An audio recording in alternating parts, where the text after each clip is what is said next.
Welcome to the Death and All the Rest podcast, where we talk about life, death, and everything in between. Today, we've got an incredible guest. I am so excited to have Lisa here on our show. I'm going to do a quick intro about Lisa so that the guests can orient to her and find her in the Google sphere. So to describe Lisa, you could say so. Lisa, actually, let me make sure you guys have her last name too. And I've had to practice saying this. So Lisa Keefauver, Google her. She's incredible, and there's so many resources out there. You will not be upset by Googling. So to describe Lisa, we could simply list her titles. They include social worker, widow, cancer survivor, keynote speaker, grief guide, and podcast host, and author of Grief is a Sneaky Bitch. That's a start. But to know her, you must understand she's deeply compassionate, curious, insightful, generous, and funny. To know someone, you must discover what they're passionate about. And for Lisa, that includes holding space and bearing witness. The power of narrative, creativity, play, metaphor, poetry, and a judicious use of cussing. We love that.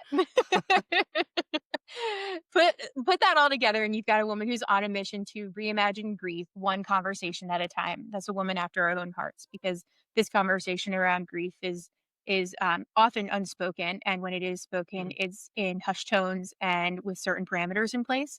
Mhm. And Lisa, you're breaking down those walls. Yeah. Thank you. Well, first of all, Chris and Bree, thanks for having me on the show. Thank you. I've been on a mission specifically to reimagine grief for the last 6 years now. Started in 2019, formally, though I think I've been on that mission quite a lot longer as part of my personal professional mission. But yeah, it's been 6 years, which is a little crazy to me.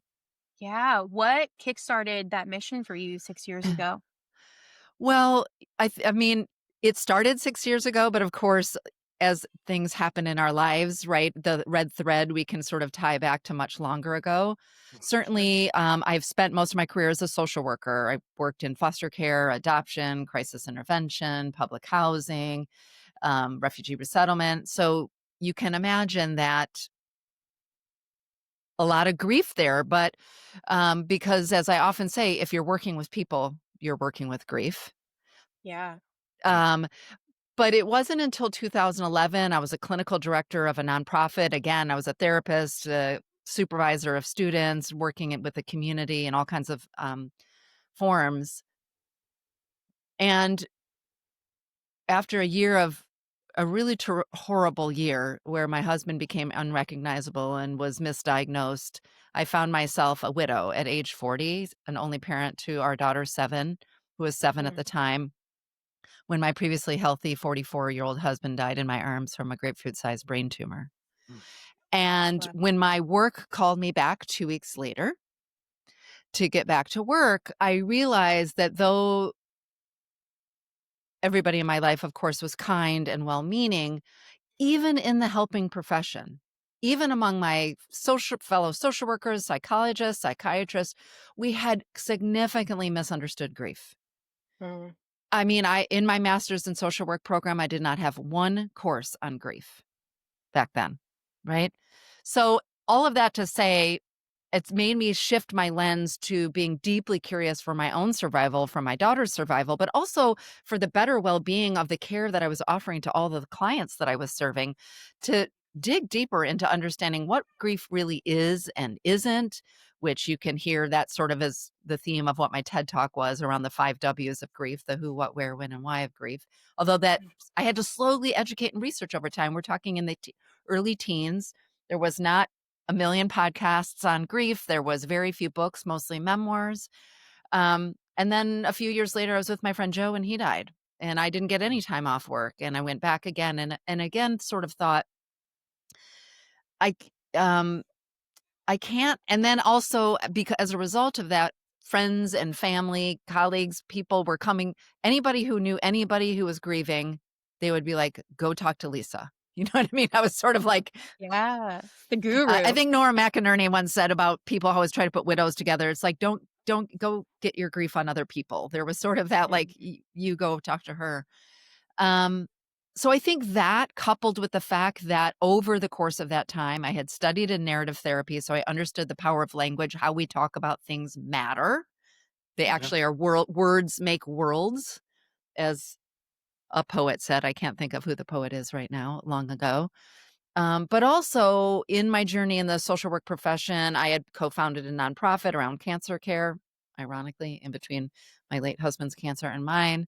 So I'd become a public speaker, did a lot of media, speaking, keynoting, raising funds, doing all the things you do when you run nonprofits. And I had been a therapist, so a listener professionally, a compassionate listener. And I sort of in around 2018 with a different health scare. This is a long answer, I promise, but this is where the long thread comes through. Different health scare that turned out to be not the cancer that I just survived. Mhm. Um, I sort of as I was recovering from that, I just had a kind of crazy hairball idea. Don't do this at home, kids. Don't quit your job just with not a real plan in place, but that's okay. But I just thought I can't have experienced all of this personal grief and all of this professional grief Mhm. and have these skills as a listener, as a speaker, as a writer, as a thinker, and not do something with it. It just sort of felt like I had done a lot of meaningful work as a social worker, obviously, but there was just the place I was at the time and that pivot point. I just thought, I really need to change the narratives of grief. That was sort of like the line that just kept going over and over and over in my head. Um, yeah. And so in 2019, I formed an LLC, quit my nonprofit job, Googled how do you record a podcast, literally, and designed a line of empathy cards and built my website and off to the races. And Wow. to be honest, I mean, solo entrepreneurship is not for the weak, faint of heart, for sure. But I have not had one single day that I have regretted it because I really think, I'm not religious, but I really think like I feel called to it. It's my purpose to be Mhm. using my experience and the skills that I happen to have gained over time to do something with it. So that's what led to the work, which is the podcast and the book, working with people. I taught a loss and grief course that felt very full circle for in the School of Social Work at University of Texas for several years, making sure that the next generation of social workers is not coming into the field grief illiterate. Yeah. Yeah, so that's how I got here. I got here personally, I got here professionally, and I think I got here because I do have that, as you read in my little bio that I shared with you, I have a real creative, impulse, Mhm. and all of those things sort of came together in 2019, late 2018, early 2019, and that's how I ended up being this version of me that you're looking at right now. Yeah. Yeah. It's amazing 'cause it's we talk about existentialism, and that's meaning and living Yeah, with intention, and you have had absolutely. these very organic experiences of your own throughout the lifetime, and then this deep dive that came from it of, like, what everybody's telling me and how everybody's treating me around my grief, this is wrong. Yes. This doesn't fit. And you were Yeah. like, "I am going to change this. I am going to start changing the world a little at a time." Yeah, yeah, absolutely. Even to be honest, just not to sidetrack us, but even why I became a social worker, I did research for a while in my early 20s, was because I had a really horrible experience in my teens with a helping professional Mm. who completely misunderstood the trauma that I experienced and did not offer really effective treatment. In fact, I would look back and say pretty harmful treatment. And I Mm. remember thinking then, there's got to be a better way to be a helping professional, and that's why I ended up going back to school and getting my master's in social work. So Wow. feel I've always been a person that takes their lived experience and does something with it to try to make the world better. I mean, you hear this all the time about writers, like you write the book that you needed. I think it's Mhm. like I've been doing the work to create a world that I've needed in these major crossroads of my life and hopefully are offering Yeah. it to other people too. Yeah. I love that so much, and Chris and I resonate with that. It's what we do, the Yeah. same thing, and it's like, we get it. How often does this story play out that people find their purpose by how the system failed Yeah. them or failed people close to them, and then they find other people like that Yeah. and start networking? Yeah. It seems like it does seem like kind of like there's a revolution going on. but Mhm. like incomplete or kind of Yeah. messy. Well, because life is messy. I mean, life is a Sure. creative act, existence is a creative act. We've just created a culture where we try to pretend that it's not messy, but Uh, look at nature. Life is messy. yeah. So yeah, I do think so. I think that's for a lot of reasons, including the person who has the lived experience of something is always expert Mhm. in that thing, right? So not that you can't bring in other people who don't have expertise, like you can work professionally in addiction if you're not addicted, if you're Sure. not an addict yourself. And yet, I think, yeah, our lived experiences, if we let them, teach us something and they're an Absolutely. opportunity for growth. I am not everything happens for a reason because I do not believe in that BS. But I'm saying when things happen, if we're intentional, we can take a look at it and then learn, what do I want to know from this? What do I want to learn from this? How do I maybe do I want to grow from this? That's where my AFGO expression, which is what my Substack is, stands for. AFGO, which stands for another blanking. I won't say it because I don't know if we swear on your show, but No, you can another say it. Go Oh ahead. yeah. oh, Yeah. another fucking growth opportunity is a saying of mine I've had for years. I think my mom taught me when I was a teen. It's tattooed on my body. Mhm. That's the name of my Substack, AFGO with Lisa Keefauver. But I bring that up to Chris's point, which is we go through these moments of tumult. We cross these thresholds of pain or suffering, sometimes man-made or human-made, sometimes not, but whatever thresholds we cross, broken heart, people dying, injury, illness. And we don't have to tie it up in a neat little bow. We don't have to say everything happens for a reason. We must feel our pain, be present to the tragedy of it, Mhm. um, be in despair, be outraged, all the things, right? Because we don't get to choose our emotions a la carte. I think that's where illness comes from. And yet, at some point, and this is what I've learned to do over the major and not so major disappointments, tragedies, heartaches in my life, is to say that. I mean, I literally say AFGO to myself so often, like, what is the growth opportunity here? And Mhm. not everything has to have one. And believe me, this is not my toxic positivity, platform that I'm standing on. I'm quite the opposite of that. But you have to live into everything you experience. So if you do, and you choose to look at it as a learner, um, then, maybe you're making, I mean, I'm not an artist in the way, like I'm not a painter, but maybe you're making something beautiful out of something that was really, you know, ugly or difficult or tragic. And that feels like a much more interesting gift to the world or to yourself than, something shiny and new. Yeah.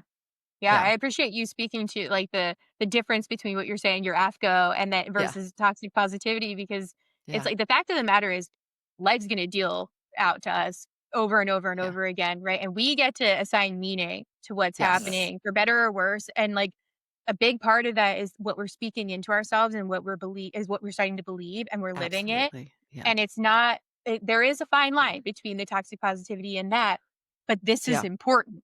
Yeah.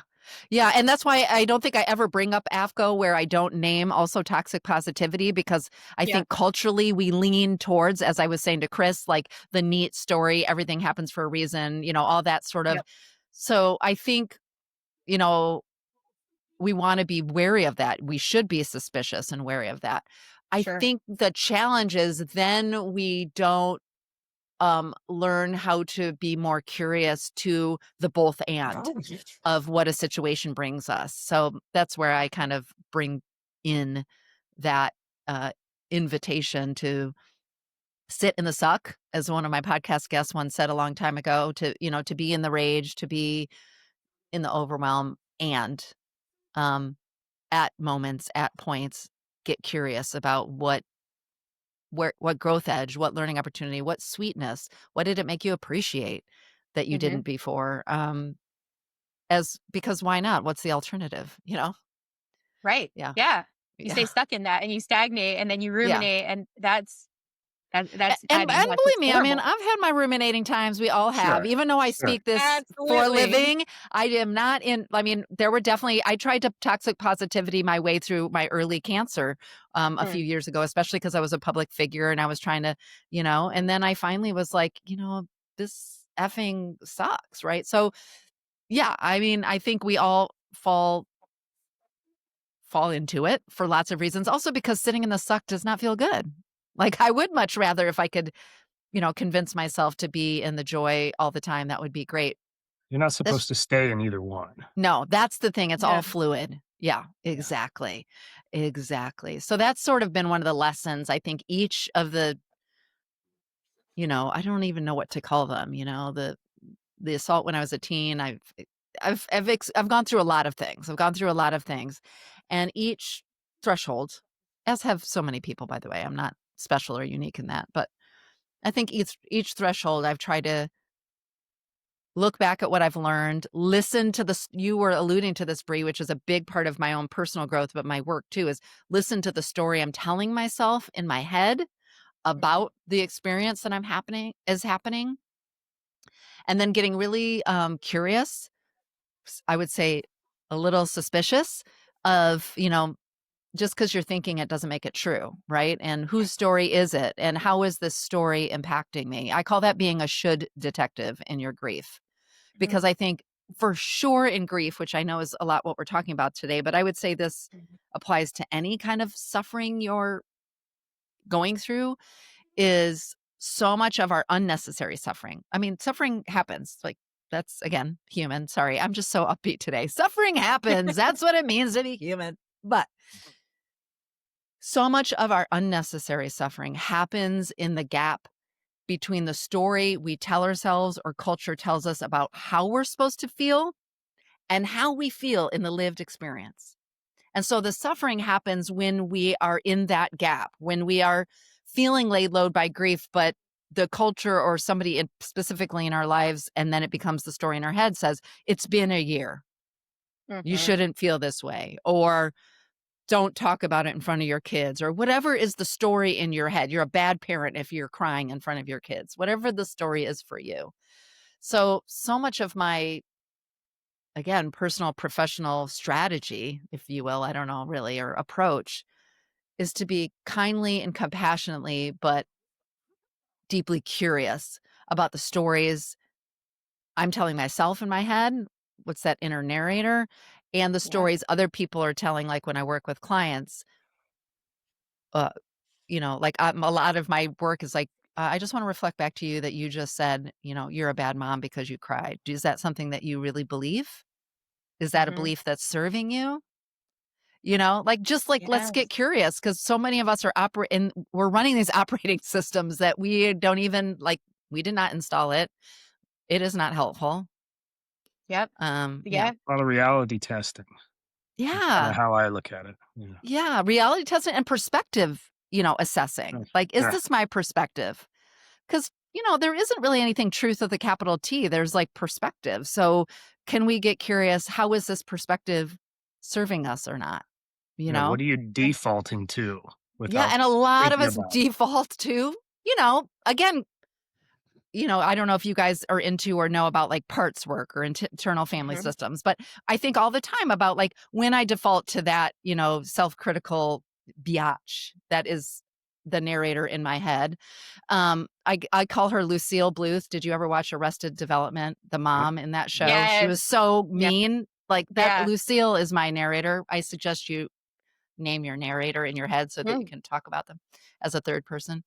But yeah, that narrator in our heads can be a real jerk. And the parts work that I mentioned is like the fact that that's our default. We live in a culture that's like ambitious and critical and all obsessed with productivity, but also because there was a part of us at some point in our life, our childhood, our young adulthood, where being tough on yourself or listening to the critical messages of others helped you survive, helped you get by, helped you belong. So even when I catch Lucille in my head saying, trash talking me, even when find I interrupt that story that's maybe causing me harm, I'm never judgmental about it. I always kind of take a almost a kind approach to like, hey, thanks, young Lisa, for trying to protect me, but that's not actually helping me anymore, you Mhm. know? So I don't know if I've gotten way off the scope of what you're asking, but that's, Yeah. I think, especially in grief, because where we started, which is culturally, we have such a grief illiterate culture. We've bought into the myth of the 5 stages and then it's linear and all the things. We have these stories that are cause us to suffer unnecessarily. Grief is hard. There's no way around that, but that's unnecessary suffering we experience is problematic. And that's where I think sort of being that should detective, being curious, figuring out like what do you want to learn and how do you want to shift your perspective is key to being able to just bear the weight of grief because that's really what Mhm. we're doing, you know, especially Mhm. in early grief. All we're doing is bearing the weight of it, you know? Yeah, yeah. Yeah. You're naming a couple of things that I think are really important because one thing that I'm getting out of what you're saying is this thing that I teach the clients that I work with a lot too is there's a huge difference between belief and the truth. You can believe something wholeheartedly Yeah. and it not be true at all, Yeah. right? And being able to try to challenge that messaging that we have of those distortions in our brain that play out because like you said, it causes undue suffering and we don't Yeah. need to add to our suffering. We're already going to have that. That's Yeah. just going to happen. Don't worry, it's going to happen, Yeah. you know? But the other thing that you're hitting on that I think is so, so important, and I'd love to hear you talk about because you talked about it in your TED Talk, and this is something big for you. And Chris and I are bringing this up is like the American society has this way of rushing things, Yeah. rushing our grief, rushing our emotional process in general, grief related or not. Like we have to Yeah. bottle our emotions and just get through them, right? And people learn to compartmentalize or shove those down. And Yeah. then our experiences are really messy because now these emotions don't just go away. They're existing in our body Yeah. somewhere, right? They They do live in our not. nervous system. Yeah. And so like you said the grief illiterate. Yeah. And that is that tied to like the way society kind of Yeah. makes us believe we have to conform when it Yeah. comes to grief, right? Like I'd love to hear you Yeah. speak to that. Yeah. Well, I appreciate that. And you're really spot on about the sort of compartmentalization and the fact that our emotions don't go anywhere. They just want to be seen and they are temporary. They will pass. No emotion has ever stayed, not the ones we wanted, by the way. Dang it. And definitely not the Right. ones we didn't want. They come and go. But the reason some of them come back like sort of perniciously over and over again is because we haven't tended to them. But I Yeah. think, and we're interviewing here probably in the US in Western culture, although Western culture has spread far beyond the West. And I also think part of that is modernity, it's capitalism, it's the Yeah. systems that we're in. If you think about our ancestors, even 100 years ago, we were living in communities with multi generation, dying happened at home. Mhm. Um, so there was no such thing as pulling yourself up by your bootstraps and grieving on your own. You were grieving in community. There was ceremony and ritual. I mean, I'm not to paint a perfect picture, but the Sure. nature of our lives and our interconnectedness was not that death was something that happened over there, that it was something we had control over. Of course, people died more and died younger. Like, I'm not saying there's not a lot of beautiful things that have happened, the invention of vaccines and all kinds of things. But so there's that piece. I think that meant there was a time in which we were much more grief literate. We were much more ingrained in ritual and ceremony and talking about our person and talking about death and the hard things because you couldn't hide it because you all were sort of together. And Mhm. then I think, sort of post enlightenment, certainly post, like the rise of capitalism. Um, and really, if you think about America as its, since its colonial start, is more, better, newer, productivity over, progress, destinations over journeys, right? We like clean and neat over messy, right? We've tried to solve everything. We have an app for that. We have a top 10 list for that. We have a 5 ways to for that. And that all serves the machine of our culture. And again, please, if you're listening, there's a lot of beautiful things about our culture, and none of that matches the story of the reality of what grief really is. Grief is meant to be held, you're meant to be held in community. It's messy and nonlinear. It's emotional, cognitive, physical, relational, and spiritual. It's not just feeling sad. Yeah. It happens well beyond just death loss. Like, we can experience grief in all kinds of ways, not related to death loss. But all of that, what if we really embrace that? What if we really embrace that? That's going to be a really hard thing to do and keep modern capitalism going. I mean, I don't mean to just pick on the economy, but representatively, capitalism asks us to keep producing and get to work, and we want more Yeah. things and better. And so I Yeah, it's think real. it's real. So there's sort of no surprise to me that and then for most of us, we were raised by parents who probably, I mean, I ask a series of opening questions on my podcast for the last 6 seasons. Mhm. I used to ask my students, what's your earliest memory of loss? How were the adults in your life modeling grief, either explicitly or implicitly? And what do you think that taught you about what grief should or shouldn't look like and feel like?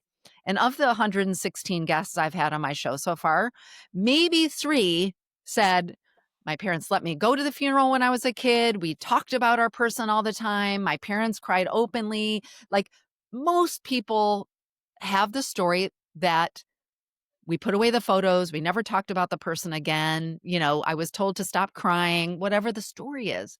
So how would we know how to grieve Mhm. if in our families we don't see it? If the policy in your workplace doesn't even have bereavement leave, or they don't have it for the kind of loss you've experienced, like your Yeah. uncle dying or your friend dying, or the terminal diagnosis of a family member and you're experiencing anticipatory grief, right? And the system doesn't really give an S. And not just the Mhm. system, friends, family, culture. What do you see on TV? So that's where that grief illiteracy didn't happen accidentally. I'm not saying it was like an intentional, there was somebody in the 1900s who was like, you know, but we can't understand our own lived reality separate from the culture in which we inhabit. Sure. Mhm. And so the stories people tell us and the stories we tell ourselves based on whether we are, if you are consistently, someone is changing the topic when you're talking about your dead loved one, let's say, Mhm. or they stop calling you, or they stop showing up, or they reprimand you at work or whatever. Even if they never mention the name, you now have a grief belief that my grief is too much. It's Mhm. not welcome here. So I either need to attend to my grief, but then be socially isolated, which back to your nervous system, by the way, is like not good. Your body will do Yeah. everything to keep you in community, or you wall off that part of you because that part of you is not welcome. Right. I mean, in that broad sense, right? So that's where I just got this little bee in my bonnet. I don't know. That is like a saying from even before I was born. But, that's where I sort of got really fired up about what are the stories we're actually telling about grief? How are Yeah. we holding culture in whatever way? For most of us, it's just the influence in our family.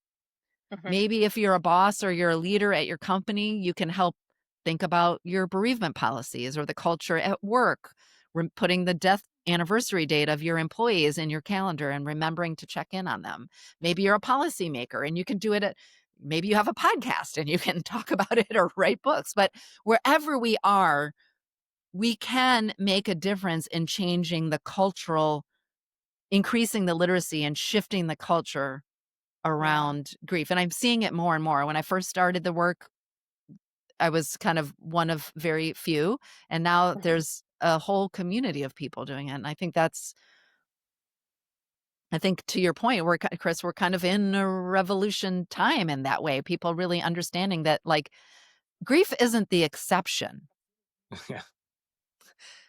Grief is the norm. I always joke that my favorite party opening line is, "Hi, my name's Lisa. 100% of us are going to experience grief multiple times in our lives and we're all going to die."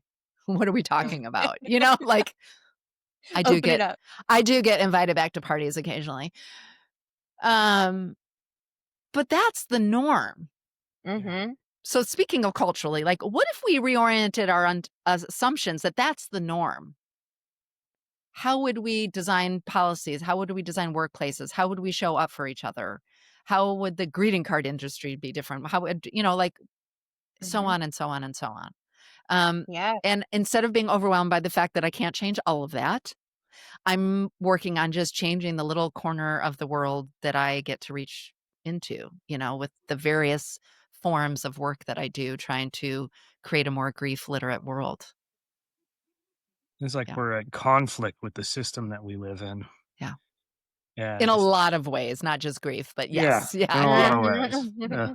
It's great to hear that you've ran into a culture, or at least a smaller culture of people like yourself who are doing something about it. Can you speak to that? Yeah, I mean, I think, part of the luxury, and maybe you'll be experiencing this as your show continues and the work that you're doing, but I think the minute I started speaking out about it, which first sort of came on my podcast and then in some kind of workplaces invited me to come in early in my work, and then the other things have flown, is I just think I started to find like-minded people. Sometimes they were guests on the show who were also thinkers about it or writing about it, or they were in a field like a chaplaincy or a social, a hospice or palliative social worker or physician. Maybe they were now there's a sort of increasing community of people who call themselves death doulas or Mm, so I think the more I talked about it, the more I sought out people and communities because of like starting with work, but then also those are just the people I gravitate towards because I mean, I can dish some small talk like the most people, but I'm mostly interested in deep, thoughtful conversations. So I just continue to find the community. And thankfully, you know, more than half a million listen downloads later, I have a community of people around the world who are so thankful to hear. So they're reaching out to me, sharing stories, how that gave them the courage to have a conversation in their family, right. right? Or they talked to their grandma for the first time about what it was like to survive the depression or what was like to survive the Holocaust or, you know, so Yeah. yeah, I think that's sort of how my community is built, but it was very intentional. Mhm.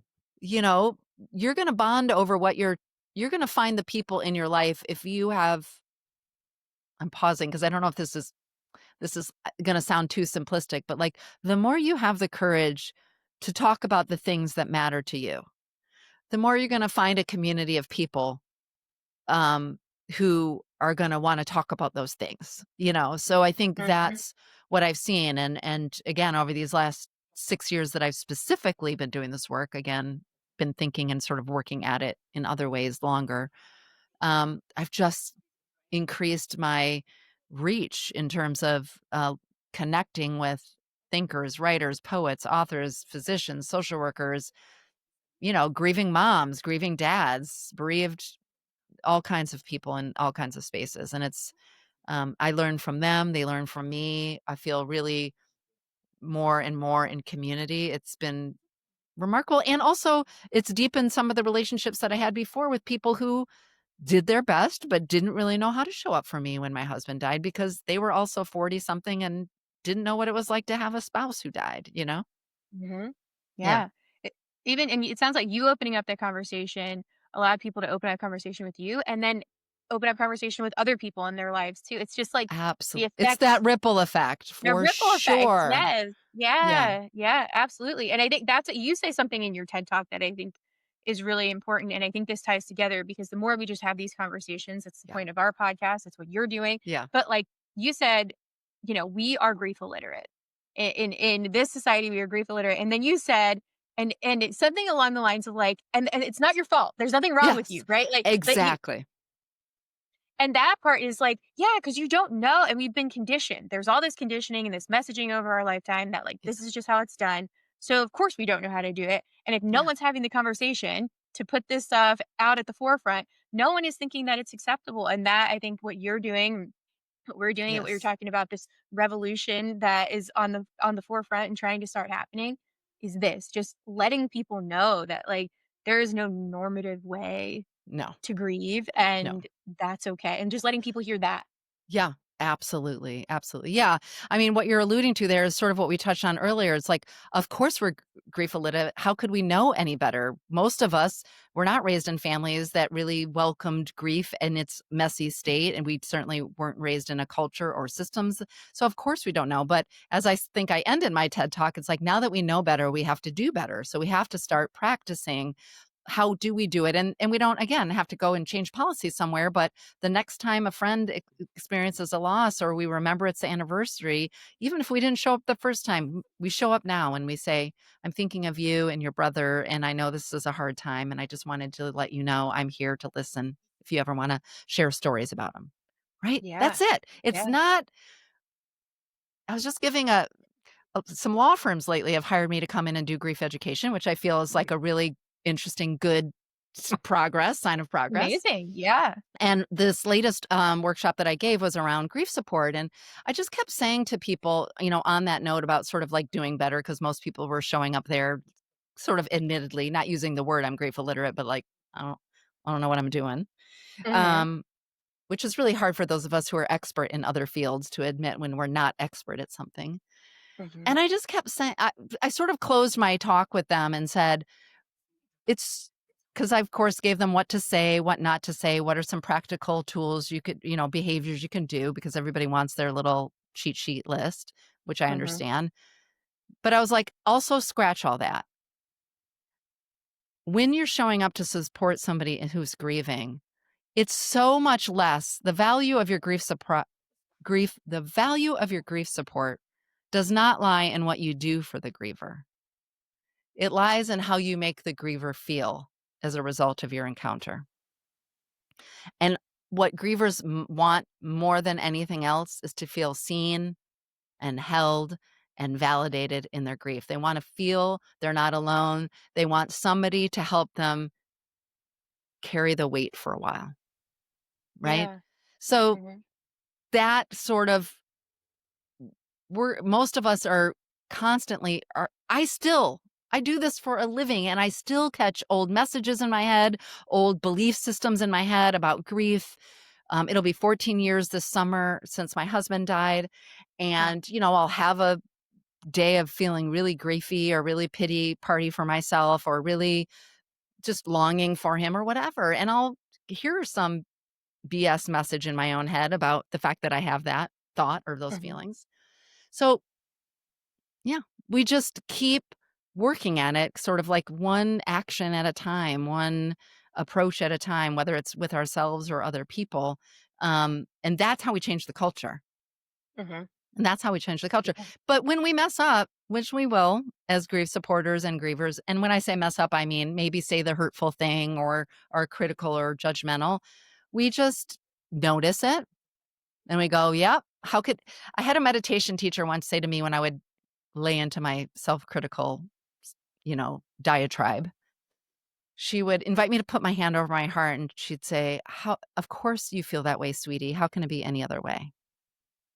And I just love that kind of like gesture of care and self-compassion. And so when we find ourselves subscribing to the grief illiterate culture because we're having a judgment, or we're being a grief thief, or we're doing whatever it is we do in our grief illiteracy, we just pause and we notice like, oops, I did that thing, but Mhm. now I noticed it, and now I'm going to do something different. I'm either going to make a Yeah. repair in this situation, or at least next time I'm going to do something different. That's, that's the only way change happens. Nobody shamed anybody into changing for good.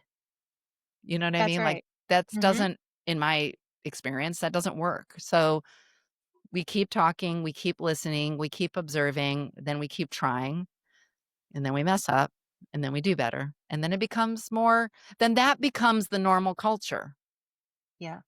you know, Yep. in your family, in your community. Yeah.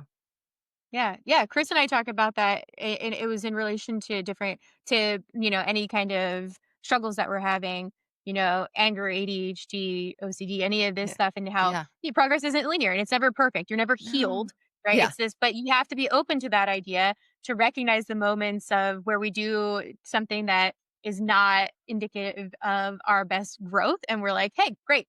Got to Yeah. use that to recalibrate, right? Like that's the opportunity, and we want to seize it. And if you're shutting that off to say like you want to acknowledge and pretend that you are perfectly healed or that you've got this Yeah. down, you're going to miss on those learning opportunities for yourself to continue to For improve and to be that sure. person who shows up for other people in that way.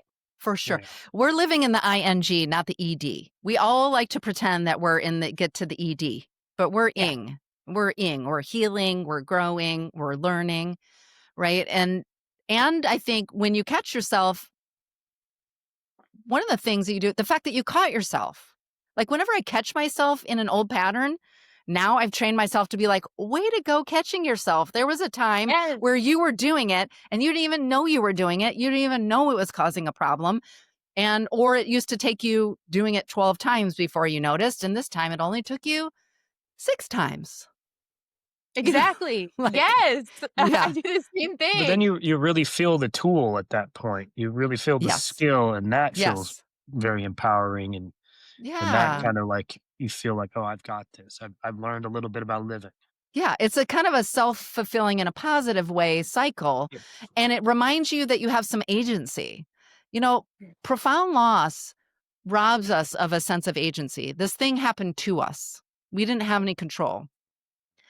As human beings, as creatures, agency is necessary, right? That's for our survival. So I think even when we, you know, fall apart, fall down, slip back into a behavior that we're working on changing, whatever it is, if we can even just notice the fact that we did that, Mhm. then we can sort of acknowledge, I have some agency.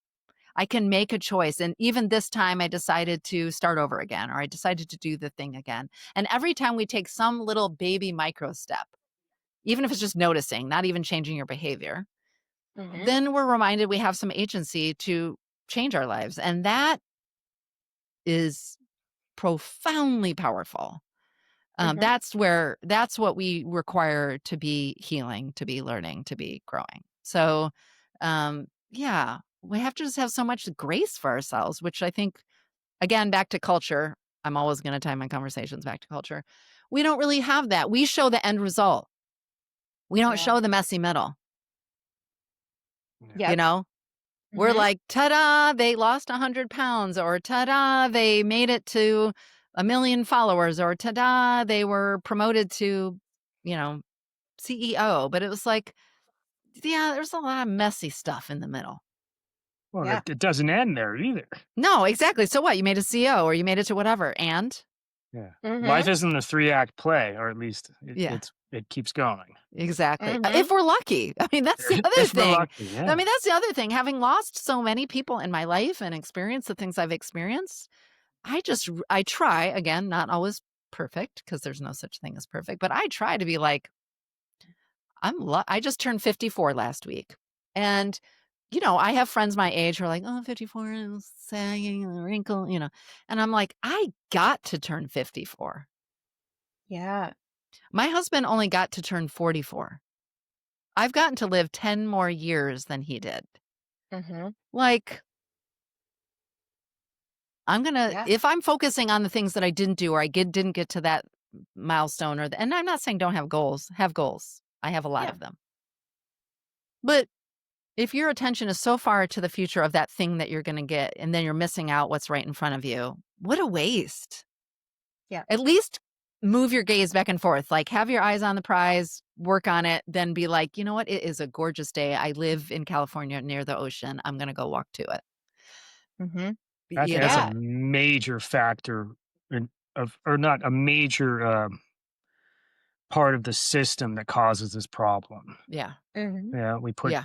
we put our heads down on our desk and we just work, Yeah. and we focus on staying afloat and taking Yeah. care of everybody in our family or something, Yeah. and then you forget to live, Yeah. Yep. or you Like just Yeah. this is the whole point. And or again, or I you want to name if you're listening, like, I mean, I've been in places where financially I just have had to hustle, hustle, hustle, hustle. Like there's a Mhm. lot of reasons we put our heads down. And thank goodness we do because we've had, medical cures and we've had great pieces of art and we've had incredible, like a lot of things have come from people putting their head down. And I'm Mhm. always going to say, and it's literally tattooed on my body. And it is, and that can't be the only thing. So there's Yeah. that fluidity of movement, of moving between kind of, you know, working towards your goal, go, go, go, and then pausing and appreciating how far you've come. Also, if you don't look up, you can't even see how far you've come. This was Yeah. once, your podcast was once an idea. mhm. Mhm. And you guys probably talked about it and thought, oh, maybe we should do that, right? Mhm. And then you've recorded some episodes. And then maybe you're thinking, well, we didn't make it to this, this number of downloads or this many episodes left. But this show is just once a crazy idea in your head, and now you're doing it.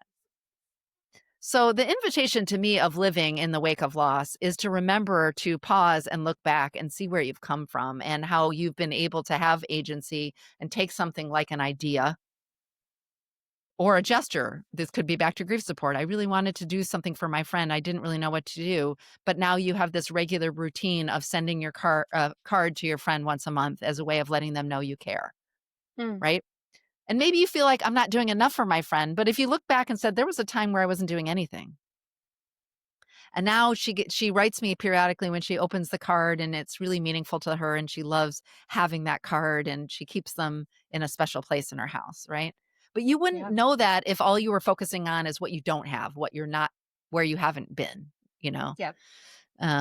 So anyway, I'm speaking out loud a lot about this in part because this is something I'm really working on right now in this season of my life Mhm. of Yeah. really trying to celebrate the little things, be present to what I have, um, and not be in that, to Chris's point, both of your points, we live in a culture that just really is like, don't even pause to celebrate any little thing. You got to get to the next level. And, 2 summers ago, right now, I was sitting in chemo chairs for half a day at a time in so much pain, you know, drugged up, suffering so much, so scared. I dreamed of a time that I could just be sitting around, going for a walk to the ocean, being on my podcast. My book hadn't come out yet. Now I'm coming up on the 1 year anniversary of it. It's for sale in many countries, I mean, like, Yeah. and even in the midst of that, it was like, well, my book didn't get this award or it didn't reach, Yeah. this place. And how come they got featured on that? And so these last few years in particular, I've been really working on I checked in on a friend this morning who's been going through some stuff. And I really said to myself, not yay me, what a great friend I am, but it's like, how grateful I am that I had some time, that I have a friend that I love that much, Mhm. who's, even though they're struggling, they're still alive. And that I had the time and space in my life to call and just listen and talk to them. You know what I mean? Like Mhm. that kind of stuff. Do I want to write the next book? Do I want to do more creative things? Am I in the middle of a couple of creative projects? You bet. Definitely am. And I'm working really hard to also appreciate the ease at which I can move Mhm. my body compared to 2 years ago. As we were saying before we were off the air, the fact that I have hair on my head, that's an Yeah. amazing feat. Yeah, I don't know. I think that's also maybe this lesson I'm talking about is in a way kind of an AFCO. It's like I could sit here and talk to you about all the crappy things that have happened to me, and they have, and it's important to talk about the hard things. And this whole latest season of my life really has been such a reminder. That's the growth or the learning opportunity for me to whenever I'm feeling any kind of way, um, in terms of that future think, that kind of Mhm. envy or that wish or that I'll be happy when all those stories that show up. Maybe it's not just me, it shows up in other people's heads. Yeah, then I'll say to myself, okay, but let me take a look around at what I have right now because it's pretty Yeah. good. It's pretty Yep. good. Yeah. Yeah. Yeah. It's appreciating Solid. the present as much as the small stuff. Yeah. And and balancing all of it. It's a balancing act for all of it, right? Because we do want to be thinking about the future and what we want to get out of that too, not losing sight of the present. We Yeah. want to appreciate the big accomplishments and achievements Yeah. without dismissing the fact that there's hair on your head. Yeah. That's wonderful. I mean, Like, I think I've said that now a few times on this podcast. Sorry if I'm repeating myself, but that it's just such a tangible thing in my life. There was yes. just a time where not only was I bald, but the drugs and everything was causing I won't get into it. My head was covered in stuff and it was just so it's just such a visual, literal thing that was There was a time where all I just wanted was for my head to not be in pain and for me to have Mhm. hair on my head and not have to go out in the world swollen from steroids and bald and no eyelashes and no eyebrows. So that's keeping me pretty grounded in terms of, like, what I'm paying attention to. Sure. Yeah, Yeah, Yeah. absolutely. yeah, That's real. yeah, Yeah. yeah, And I know we have to close yeah, this out, but I'm thinking, Lisa, for you, I'd like maybe the way to end this is thinking about the grief illiteracy and the culture that perpetuates that.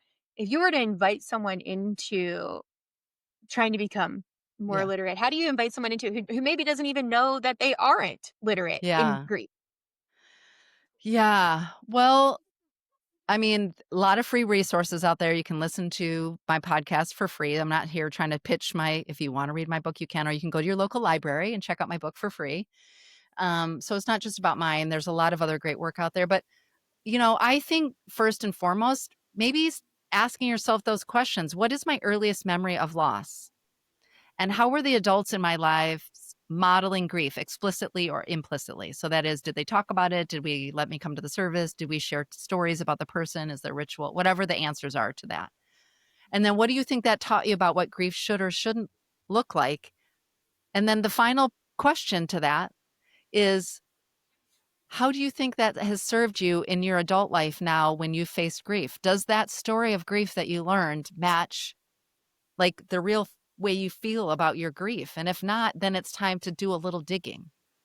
Because in order to become grief illiterate and to be a meaningful grief supporter, which I think we all want to do in our lives for the people that we care about, we have to attend to our own grief first. And we have to do that in a way that's actually honest and matches the experience of our grief versus the sort of cultural story. So start by examining your own, what I call grief beliefs. And if you find some like dissonance or disconnection between like what you learned, but what grief really feels like for you, then it's time to start doing some exploring. And you can start with this show. Of course, if you're listening, you already did.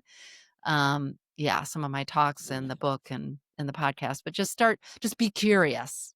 Yeah, just start being curious. Yeah, yeah, I love that. And to be clear to the audience, Lisa's podcast and book are both called Grief is a Sneaky Bitch. So Yes. if that doesn't lure you in, I mean, It's easy to remember. it's easy it's to easy to remember. remember. I had Rabbi Steve Leder on my show one time, and the first thing he said when I clicked record was, "This is the best name of any podcast ever." And I was like, I didn't even pay him to say that. Thank you very much. Yeah. But it's true. Anyhow, well, thank you so much for Yes. having me today, you two. It's been great. I really loved it. Thank Yeah, you, thank you Lisa. for Thank being you. here. This is just having you here is invaluable because you are doing something so incredible for it's a small corner of the world, like you're saying, but Yeah. something that needs to happen. We want to have these conversations. We want to let people know that they're not alone when they're feeling this disconnect between their experience and what they're being told and pressured and Yeah. how to move through it. And thank you for everything that you're doing in the world. Yeah. It's incredible and we appreciate it. Thank you so much. And Chris, can you everybody, close they us? can have these conversations with their friends and family as well. Yeah. You know? Absolutely. Absolutely. Yep. So thank you for being here, Lisa. And thank you, everybody, for joining us on our podcast today. Okay. Thanks. All right. Awesome.